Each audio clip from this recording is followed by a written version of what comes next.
We left up, we're in the middle of the second paragraph on 214. Min hagodol shebedvorim sheroi l'chol livcho behen.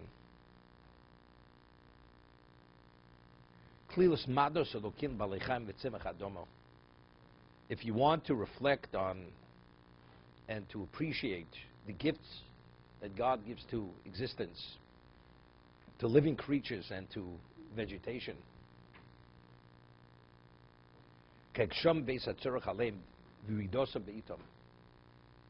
that rains, the rains come when it did.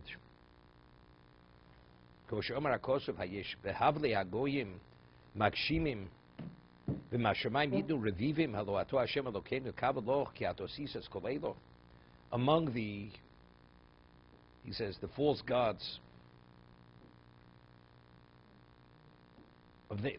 can they bring rain? Or can the heavens give showers? It's Hashem. Now it's interesting. The Torah says explicitly, what's the difference between Eretz Yisrael and most regions in the world? Other regions, rain comes naturally. Eretz Yisrael is not so simple. It says the eyes of Hashem are oversee, supervise it from the beginning of the year till the end. And therefore, there are many, meaning in Eretz Yisrael, you appreciate it to a greater degree. You see the hand of Hashem more than anywhere else. If it comes naturally, the seasons, it's supposed to rain. No, California is experiencing a drought. Okay, but most regions in the United States, the rain comes when it's supposed to rain. Right? So who appreciates it? You know, years ago they had the fruit fly issue. Remember, many years ago, many crops were destroyed with the fruit fly.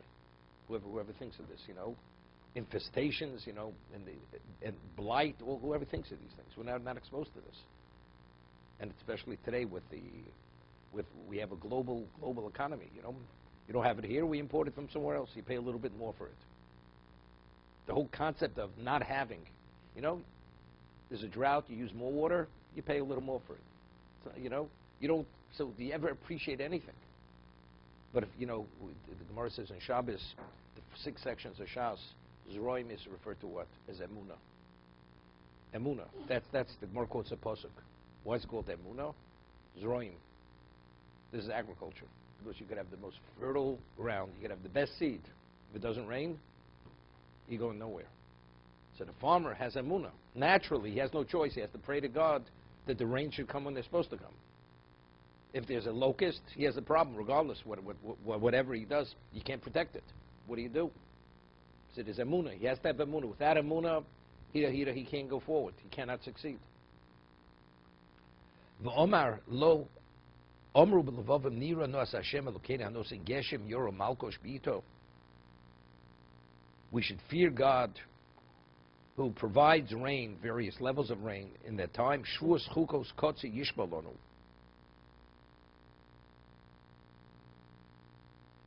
Ba'omro osegdos in cheker, arei mispor, osegdos vein cheker. The Florida says, God does wonders, unlimited. Hanosi moto al pnei oretz. What are the wonders?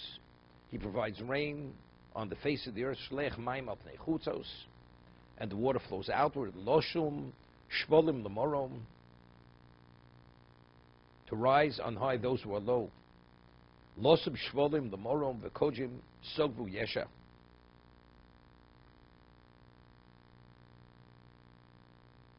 Raise on high those who are low, the depressed are uplifted in salvation.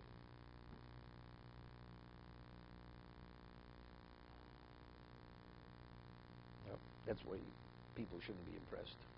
At one time, you were able to attribute success to certain things. A person to be successful in his life in the material took a lifetime. Most people weren't successful till later in life. They invested their whole life in building success. Today, 2 years ago, you won't look at the man. In 2 years, he has phenomenal wealth. All of a sudden, you know, he's God's a gift to humanity. What happened? Everybody is worshiping him. What happened? Is it him? It's clear not. Right? The people brighter than him, more capable than him, more astute than he is. That person you don't want to know. This person, what are you going to go excited? Is he investing in your company? Is he giving you charity? Is he supporting your institution? But somehow you're impressed. It's clear. It's God. It has nothing to do with him. What do you say, David?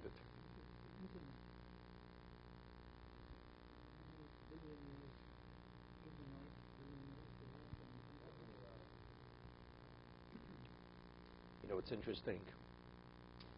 We're speaking about, I thought about the other day, you know, this whole thing with ISIS in the world. All this, the way they're recruiting. They have a whole recruitment system, how they're recruiting young people. And the evil that they're bringing to the world and the destruction and the suffering, not to be believed. So they say they're using Facebook. They're experts in how to using all these technologies, how to recruit kids. You know, so who's Facebook? Whose company is it? What? You know, the Zuckerberg is some Jewish kid. He happens to have a label called Jewish. The man has no relevance to Jewishness. The man despises his Jewishness, his roots. You understand? Evil generates evil. You know, this is his gift to humanity. You understand? They're using his product to create an evil, a destruction on all existence, and it has to come from him. Just saying. This thing came to my mind just about 2 days ago. I'm not even talking about. It's just who he is. A man can be married to a non-Jew, but yet he doesn't despise his Jewishness. He will not support any Jewish cause under any circumstance. Anything. You know, whatever you want. So he's endowed with genius to do what he's doing. Okay? No bracha can come from this man.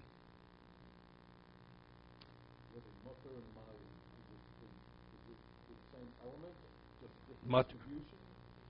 Mayim means water. Mutter is rain. No, mutter is no. Tal. Tal is due. Okay?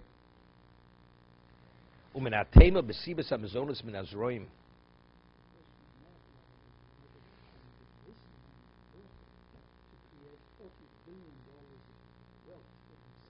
There's always, you know, Russia v'tovlo tzadik v'ralo. This is part of the question. He doesn't have merit. He has no merit. God gives him a shovel, he could dig a grave, he'll never creep out of that grave. Just the opposite. He had a worthy ancestor, he'd be protected. He wouldn't be who he is. A person has a worthy, I always say, a person who becomes a Baal Tshuva today, or even ever, he cannot attribute it to himself. He has a worthy ancestor. It's a schusavos, not another question. Where the vast majority of the world is going the other direction. The ability to see truth is what nearly impossible. So how did this person have a grasp of truth sufficient to make changes in his life? Evidently, there's somebody else involved here. The Gemara says, a ger, his neshama was at Sinai. Every ger, we're talking about an authentic ger. The reason why he's converting whenever in history, because his neshama was at Sinai, was exposed to that experience. Otherwise, he couldn't convert. He says something phenomenal. You put one seed. How much is produced from one seed? 1,000-fold of what the one seed is, what it produces. It's unbelievable in terms of what it generates. As long as it's not affected negatively, and it germinates, what it will produce.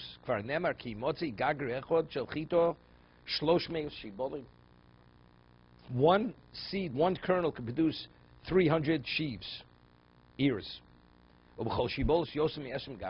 And in each ear, you have 20 kernels. One seed plants a tree. Over years, the tree is enormous. You know,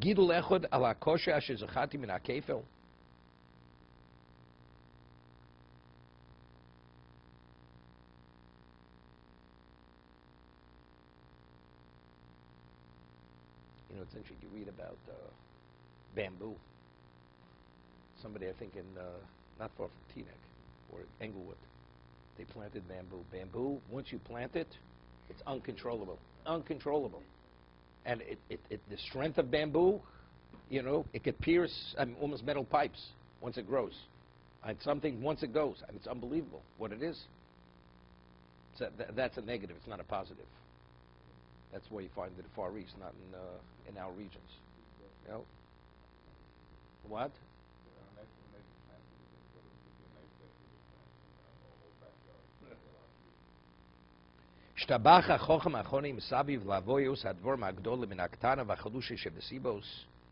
He says, praise the wise and gracious one, brings into existence vast effects from causes so small and weak.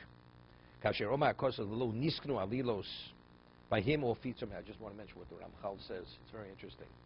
The Gemara says in Chelik that even if a person doesn't decompose in the grave, right before Tchias HaMesim, everything returns to dust, then it will immediately be resurrected. Everything goes back to its origin.